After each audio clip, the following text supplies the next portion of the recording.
welcome back to Boats and Bits. This week I'm going to cover some items that I bought on Aliexpress to try and keep warm in the boat during the winter time.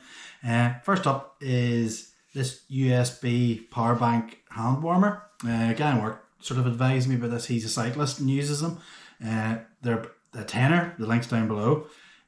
Quite useful. So it charges up like a normal USB power bank. So you can use it to charge your phone. You can use it as a torch. You can hopefully see that.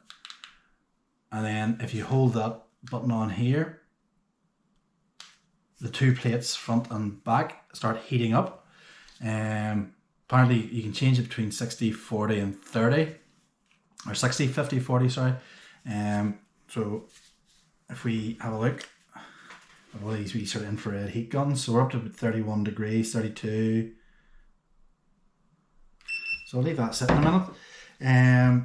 Yeah, so pretty useful. I have been testing it out. The obviously your heat is just in these two parts. Now it comes with this wee pad, so you can put it in. I think that sort of insulates it, so it heats up a lot quicker. So if you basically had it sitting warming in your pocket, think of your sort of coat pocket or something like that there in your boating jacket, and basically stick your hands in to try and get them warmed up again. I know my gill jacket has got sort of like a wee fluffy bit, so I think this would work well with that there, just to sort of put your hands in, just get that bit of extra heat. So we take a look now. So sorry, I changed it to 50 there. Right. Yeah, so it's up to over 40 now. Yeah, 42. So yeah, roasting really does warm your hands. So definitely I'd recommended one here for the price, £10. Plus you can never have enough power banks on the boat for charging phones. Put that one. So you have to turn it off, then you hold the button. So link down below on that one. Next up was another cheapie. This one I wouldn't recommend. Not yet anyway. Maybe some sort of hacks I might be able to do with it to make it useful. But these are fingerless gloves, woolly gloves. But the heating pad's kind of, it's supposed to plug into like a USB power bank. So go like that there. So yeah, you can feel the heat starting to heat up in the back of your hands. There's no pad in the front, so it's just these two. The problem is you're kind of caught up. I know this splits the whole way down. You can split the whole way down to the USB thing, but even then you're kind of, it's not very wireless, so you're kind of tied in. Not quite sure how useful that would be in a boat. But yeah, it is warming up, so it does work. So it might be useful for keeping your hands warm in the cabin or something like that there, but certainly out in the deck, I can't see them being useful. The wee pads themselves are just velcroed in, so it's quite cheap. You could probably repurpose those into other gloves. So, and I know these wires, there's two wee things I got there. I know I possibly have USB ones like this here, so I can actually have like a smaller power bank or something like that there on each side, so you're not kind of tied into the middle. Might find a way to work that there. So that's the cheap gloves. I also picked up these more expensive ones. But work a bit better. Where are we? So you turn them on. So I have AA batteries in them here now at the minute. So these just rechargeables. So it takes 3 AA rechargeables. You can get other ones. If you check the link down below, they come with lithium batteries, but this was the cheapest option. So I didn't want to spend too much money. This was 20 quid. So the gloves are good gloves, and they're kind of more like ski gloves. So they will be waterproof. The battery pack zips up in there. And if I put them on, I'll put one on anyway. So on the hand, you've got the wee power button. So you hold it. I'll turn the battery on.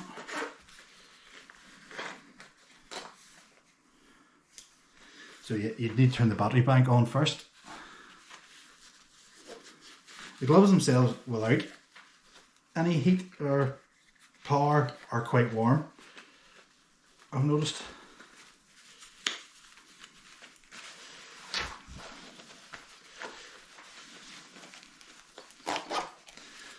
So try this again. So yeah, so you see that the wee lights went red on the gloves. So the back of them starts heating up. Now they're well fleeced inside, so they're very warm. But these ones again just heat the back, so there's must be a pad inside them in the back. One thing I noticed is the stuff is very easy tightened up, so everything has got big, because obviously there's not much grip. So everything's quite big, so you can pull them with the gloves and tighten them in. I can see that being useful in the tiller. If you're on the tiller, I don't think you could do much with sheets with this here, but yeah. Yeah, so this one I haven't turned on yet. You can kind of see, like these are, all can tighten in quite easy. So this one's roasty, this one's not.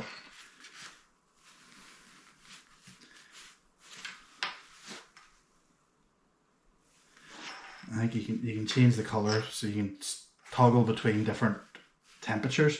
So I think red's obviously the hottest, white's in between, and blue's the sort of cooler setting.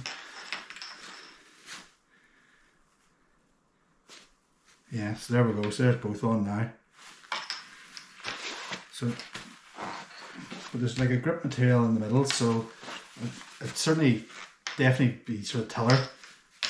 Would definitely keep your hands warm in the tiller, but yeah, if there's no grip, you can't. That's why, so the fingerless gloves are quite good for that there. But yeah, I don't think they're going to be much use sort of if you're on the sheets, but if you're on the tiller, yeah, these here are worth the look. Okay, so the next up is a couple of sort of more clothy items. One's a bodysuit, or a body warmer, I should say. Again, with a heated USB pads. There's a USB thing in the pocket, so we'll go over that and show you that. So this is the body warmer, and it's got the similar button to the gloves. I think they're all made by the same, or sold by the same crowd. So put this on. You need to watch for the sizes, because they're obviously Chinese sizes. Now they do give European, UK sizes as well. So there's actually a power, you don't come with a battery, so you kind of see here there's a power bank. So I just used one of the power banks I have. There's a wee sort of inner pocket. Close that up.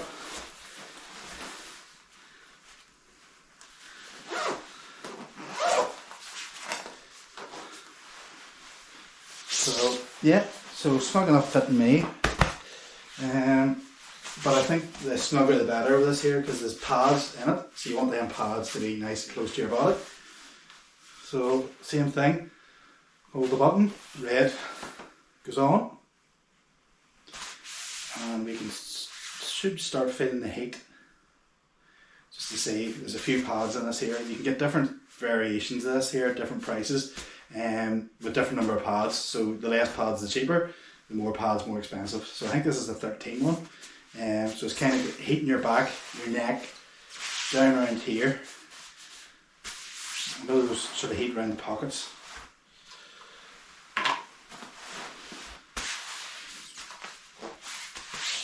But yeah, the material's quite, you would sort of look at it and think it's quite cheap when you're feeling it, but it looks alright.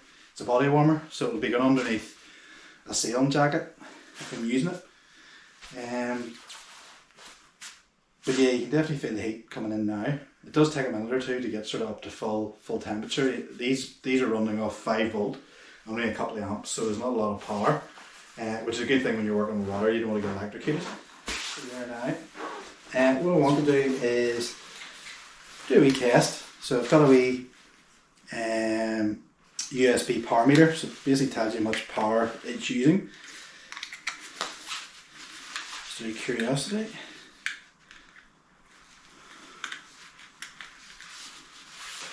So it's went off. So we hold this back on again. So we put this back on again.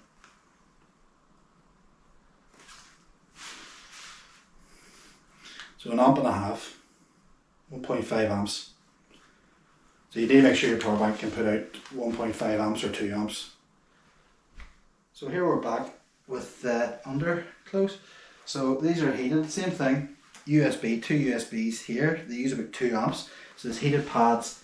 Depending on which one you go for, you get more or less pads, depending if you want to spend more or less. The link's going to be down below. Check that out. I can feel the heat all around my legs, my back thing there. So it's keeping me nice and toasty here, just in the office. I don't even have the heating on tonight. It's about 4 degrees outside. So just to give a quick sort of summary, the underclothes are very good, and they're very warm, and you've got sort of this sort of like double thickness. You've sort of got this fleecy on the outside and this sort of more sort of thicker stuff on the other, but it's really soft. I found it was actually quite warm even without the power on, because it went off a couple of times. I'll get more of that in a minute. The pockets are decent, and they're made for obviously a decent sized power bank, so you can get I have a 8 battery 18650 sort of case for USB, so that just fitted nicely. I don't think you could get much bigger, but you know, it uses 2 amps. There's 8 2 amp hour batteries, so that gives you probably 7 or 8 hours runtime, so pretty much all day. You do the calculations, they're 10 watts, and you know, I'm wearing the Bodywarmer at the minute, and it's got pads in the neck and the back and down here, so where your hands go in your pockets, and you know, there's perfectly good heat. You can feel the difference, surprising for 10 watts. So yeah, you know, it's not a scam. Bodywarmer I'm using all the time. I'm here in the office, which is absolutely freezing this time of year, so you know, I've just stuck my battery in, switched it on, away you go, great. The maybe the more negative side of things is, or design flaws, or even issues that I've sort of maybe my own fault. The first thing would be the sizing. I got 4XL on the undergarment stuff, and the trousers are a bit short and things like that there, so it can be a bit of a nuisance. That one could obviously just make sure you size up, so and they've got recommendations at the bottom, so you just need to sort of make sure you sort of size up from their recommendation. The other thing is these buttons, so the power buttons for turning it on and off, obviously the undergarments, if you've got under like 3 or 4 layers, it's a bit of a handling trying to turn it off or turn it on or change the power settings. There is, however, a Bluetooth one I've spotted, I'll stick a link to that as well down below. So I think that might be my next purchase, because I think that would make life a lot easier. It also would solve the other problem that I noticed. The Bodywarmer's great, lots of heat. It's got pads in the back here, so 9 in total I think it is. Now the top I bought has 13, but if you think about it, both have 10 watts, so the more pads you put it across, it's got pads in the arms and things like that there, and you do feel the heat, but you can tell the difference that it's getting drawn across multiple areas rather than sort of more localized. So probably if you're buying it, think if where you really need pads, and less is more. It's actually cheaper as well. Now, as I was saying, the Bluetooth might get around that problem, because I think the Bluetooth you can actually turn them on or off at certain pads. I know there's others have, instead of the one button, have maybe 4 or 5, so you can actually then turn off at the stuff themselves, you know, turn on certain sections. So obviously everything will probably be a bit cooler, and if you sort of go to one area, it'd probably be a lot hotter. But you probably still have the same problem with the buttons if you're sort of the under stuff. It's going to be under 4 or 5 layers, with your wet gear and whatnot. So it's not going to be easy to access. So the Bluetooth, I think, probably would be worthwhile there. But yeah, they're for the money, they're excellent. So I would definitely check them out. Okay, folks, thanks for watching. If you want to hit that subscribe button, it'd be greatly appreciated, and I hopefully see you again soon. Cheers, bye.